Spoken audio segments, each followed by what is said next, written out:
بسم الله الرحمن الرحيم. عن أبي أيوب الأنصاري رضي الله تعالى عنه قال قال رسول الله صلى الله تعالى عليه وسلم من صام رمضان ثم أتبعه ستا من شوال كان كصيام الدهر رواہ مسلم۔ نبی کریم صلی اللہ علیہ وسلم نے ارشاد فرمایا، جس شخص نے رمضان المبارک کے روزے رکھے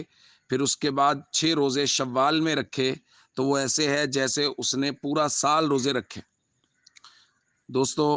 شوال المکرم کے 6 روزے مستحب ہیں۔ صحیح احادیث میں ان کے بارے میں نبی پاک صلی اللہ علیہ وسلم نے تلقین فرمائی ہے،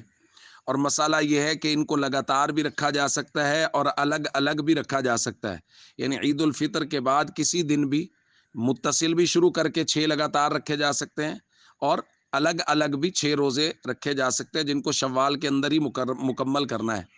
اور یہاں ایک اور بات بھی ہے کہ رمضان کے روزے رکھے ہوں پھر شوال کے روزوں کی یہ فضیلت ہے، کیونکہ حضور نے فرمایا من صام رمضان ثم اتبعہ ستا من شوال، پہلے رمضان کے روزے رکھے ہوں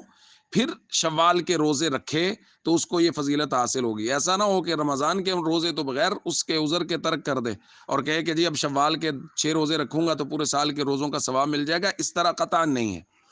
اس لیے ہم سب کو چاہیے کوشش کریں کہ شوال کے یہ روزے رکھے جائیں، اور اگر کوئی نہ رکھ سکے تو چونکہ یہ مستحب عمل ہے اس لیے اس پہ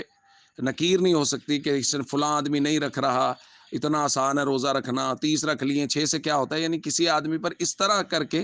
زبردستی نہیں کی جا سکتی۔ باقی شوق کے ساتھ، محبت کے ساتھ اس عمل کو ضرور کرنا چاہیے۔ السلام علیکم ورحمۃ اللہ وبرکاتہ۔